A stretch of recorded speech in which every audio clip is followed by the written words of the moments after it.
Hi guys, this is Lone Vic again with yet another unboxing of a Kickstarter title that came to me just in the second week of December. This is Vampire the Masquerade Heritage.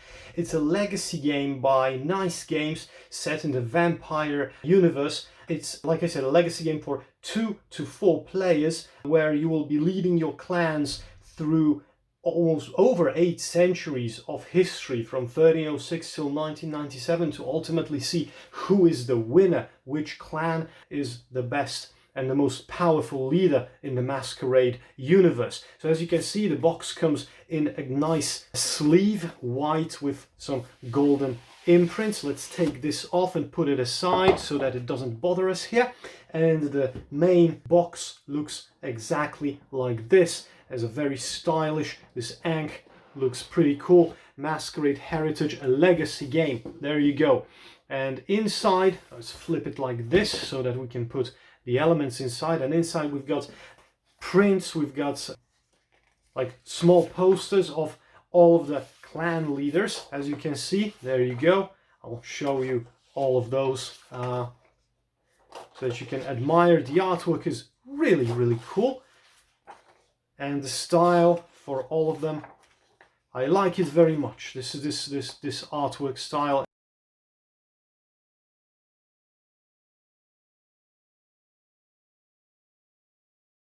And we've got 4 sheets here for the campaign. Those are double-sided. So you've got to put your name here, to assign your sheet. You've got resources that you are collecting, abilities, psych, allegiance, discipline, masteries, titles and assets. At the end of the campaign this will be worth points, but during the campaign, as I understand it, you will be deciding how many points each of those resources, abilities, psych and all the others will be worth. So as you can see, resources can be worth from 0 to 3 points, and abilities and psych as well. Allegiance can be worth either -1 or +1 CP.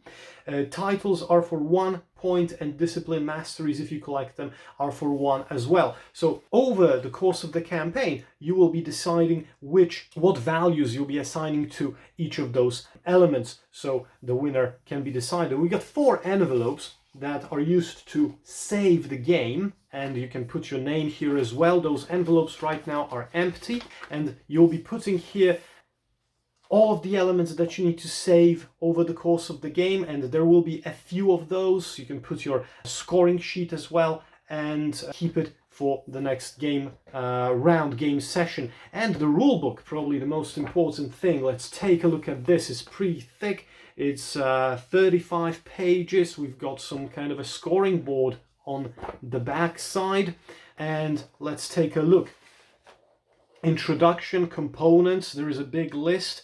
Exclamation marks are marked for only use these components when unlocked during the Chronicle. So the Chronicle is the name for the campaign in this game. So we've got a lot of elements that are only for Chronicles, but you can play a normal game without playing a campaign as well in this game. So this is the game setup here. Looks pretty clear. And those red elements are the Chronicle rules, used only when you're playing a campaign. We've got gameplay, turn overview, there you go. Everything nicely illustrated. Looks like there are enough examples to go around. And explanations, Chronicle rules, so those are the rules for the campaign. So we've got for each player how to start, the aftermath, the Chronicle deck, after the era, Chronicle end. We've got a key terms dictionary, although pretty short.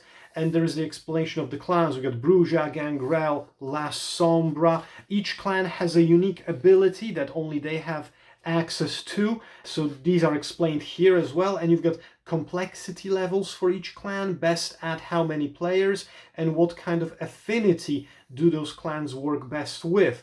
So this is a nice little handout, like a nice little help. There's a Malkavian here, Nosferatu, Toreador,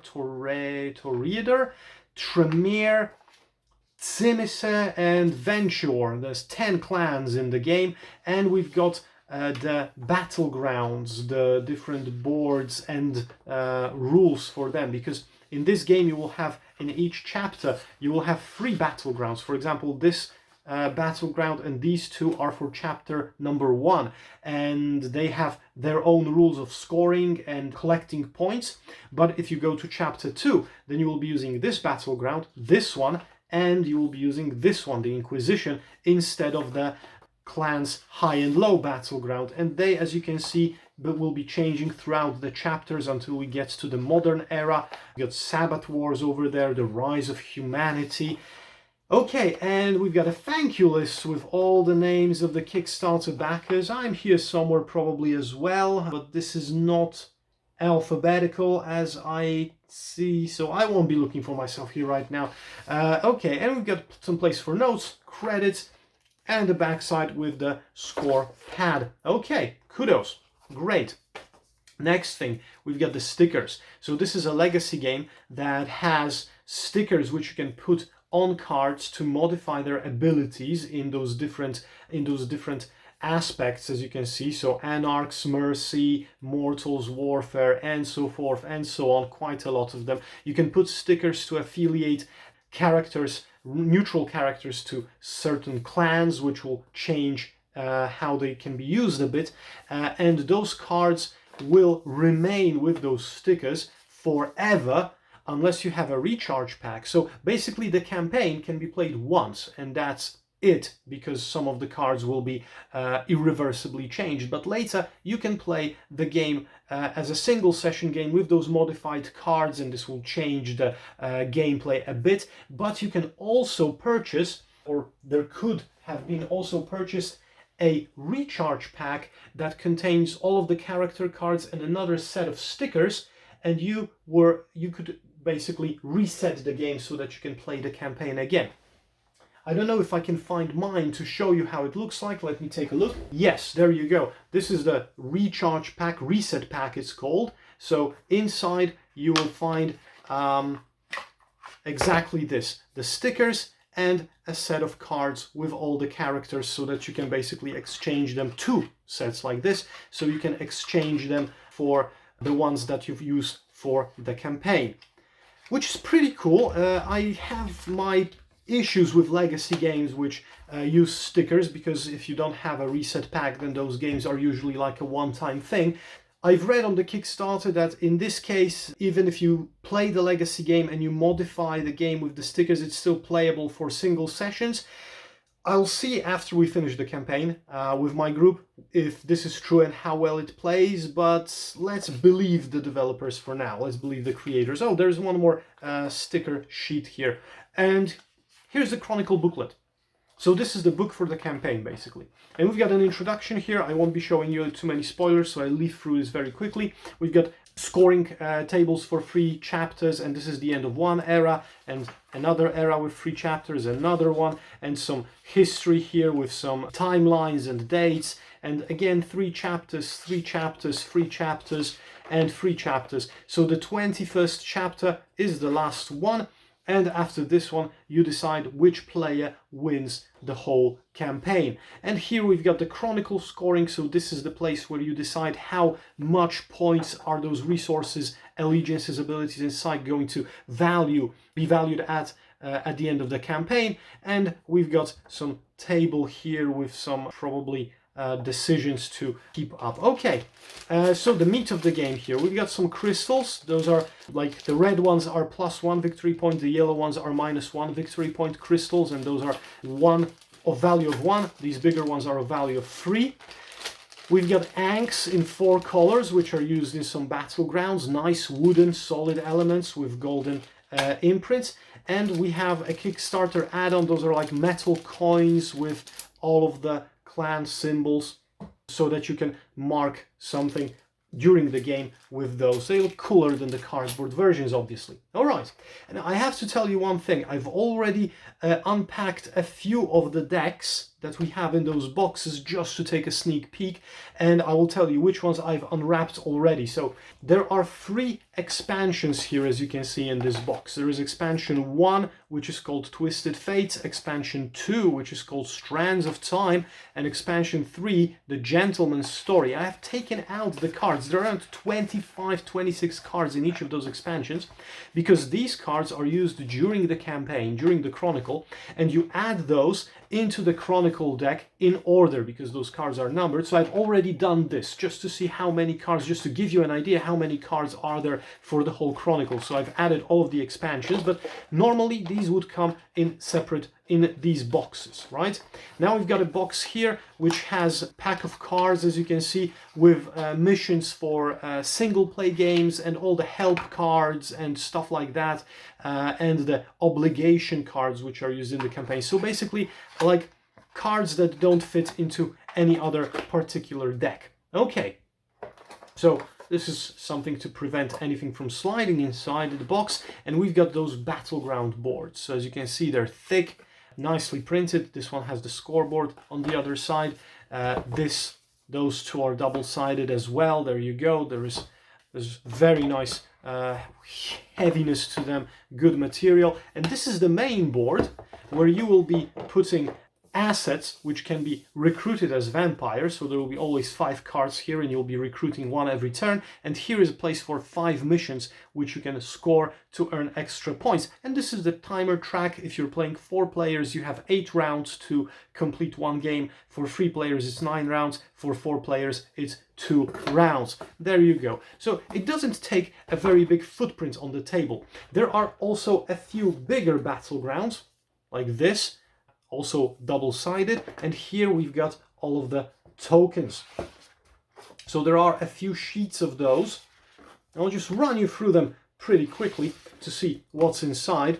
There you go, 1 more, and there is 1 more battleground at the bottom here. Let's leave it over there. Okay, you're already familiar with those. So we've got those asset tokens which can be used during the campaign. You can obtain those during the campaign. They've got different names like Contract, Trinius, Siege Equipment, etc. I'm afraid of spoilers, so I won't show all of those to you right now. I'll just flip it over like this, and you'll be able to exchange those assets during your turn for some effects, 1 time only. Like here we've got a sheet with those crystals valued for 3 points. If you didn't have those crystals in this form, in this plastic nice form, then those are being used in the game. This is the first player marker, and these are some tokens used for the Chronicle. I have no idea what they do just yet. We've got the clan boons, these are called, 3 tokens for each clan, and they are used during the gameplay. We've got some more assets here. Here are double-sided tokens. These are exhaustion. On the other side, they are called torpor. They have different effects. And those tokens are usually, I think, used during the campaign, so I have no idea what they do yet. Those are the markers for the clans. If you have the metal ones that I've shown you earlier, you don't have to use those. And these are used on one of the battlegrounds, and they are also double-sided. One side is blue, one side is yellow. This is for one of those. And we've got the 1 value crystals and a few other markers for the battlegrounds. All right, so those are all of the sheets and everything, and we've got 10 clans, as you can see. Okay, guys, sorry I made a blunder earlier. There are 9 clans, not 10 in this game. There are only 9 boxes here. I got confused a bit and I started wondering, but no, we've got 9 clans over here. There you go. So those are the 9 clans. And inside, I've already unpacked one of them. I've unpacked Bruja, which is my favorite one. I'll put all of those aside because I haven't unfoiled them yet. Inside of each of those boxes, you have a few cards, just a few cards for now. So you've got the asset effects. And the description of the special ability of the clan. You've got the clan leader, 2 of them, and you choose 1 every single time you play. And you've got scheme cards. You've got 7 scheme cards to start with, and you'll be selecting 3 in the beginning. And this is the whole clan. But over the course of this is for playing single sessions basically, but over the course of the campaign, you'll be able to modify this clan with new schemes. You'll be able to add new leaders to choose from. So those decks in those boxes will be growing. But because during the campaign you don't play all the time the same clan all the time, sorry, you'll be choosing different clans every single chapter. then you might empower one clan with an additional card or two, but somebody else might take it later. So this is why those cards land in those boxes, not in your private envelopes. Okay, and this is a box containing all of those extra schemes, all of those cards for schemes for clans that you can purchase during the campaign. So there are 1, 2, 3, 4, 5, 6, 7 extra additional schemes that you can purchase for each of the clans. Those clans will be developing, their abilities will be changing over the course of the campaign, and you'll be able to grab a more powerful clan for the next session to help you win the game. This is a box containing all of the characters that can be recruited into your clan.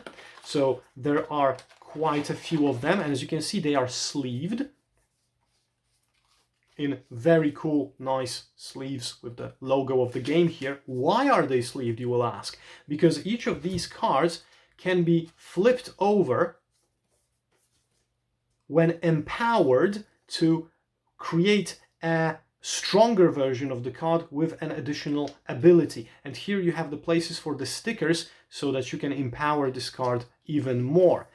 These empowered vampires are called ancillae, and you'll be able to modify this deck with those vampires and your clans with those vampires as well. And additionally, you have a deck of sleeves for all the additional vampire cards that you will find over the course of the campaign, if you are playing the campaign.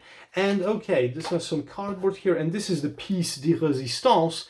This is the box with all of the campaign cards, with those free expansions that I've told you earlier about, already in. So as you can see, this is thick. And this campaign box, you can't shuffle it. All of those cards are numbered in the corner, as you can see. I don't know if you can see it. This is C001. And this is a card that starts off the first chapter, Into the Eternal Darkness, Into Fire and Ice. I won't show you anything else that's on this card, just to avoid any kind of spoilers. I will put it here back in the front of the queue. And as you play the campaign, you will be taking out the beginning card of the chapter. You will take out 5 missions, which are the next cards in line. And at the end of the game, you will also take out all of the rewards and hand them to the appropriate players. And then the next card will be the next chapter, and so forth and so on, until you reach the end. So you will go through all of those cards, most probably through all of those cards during the campaign. All right, and this is everything that you can find in this box. I'll be putting this back how I sorted it, how I got it, whilst I'm talking to you here now again. So this is everything that you can find here inside the box of Vampire the Masquerade Heritage Legacy game. I will be posting a how to play video hopefully very soon, once I am familiar with all the rules, read the instruction and played at least 1 or 2 games to clear out any doubts and questions. So hopefully this will come rather sooner than later. I will keep you posted. Please subscribe to the channel if you wish to find an update about new videos that I'm posting, and if you want to, if you're waiting for the gameplay from this game, subscribe and follow me please on other social media as well, so that you can be kept informed. I hope you liked this video. I hope you were waiting for this game as anxiously as I was, and I hope that you will like it as well. Thank you very much for watching today. Stay safe. Have a Merry Christmas. It's the 21st of December as I'm recording it right now. So have a Merry Christmas and a Happy New Year. Hope to see you again very soon. This was Vampire Heritage Legacy game 1306 1997. My name is Lone Vic. Thank you once again. See you soon.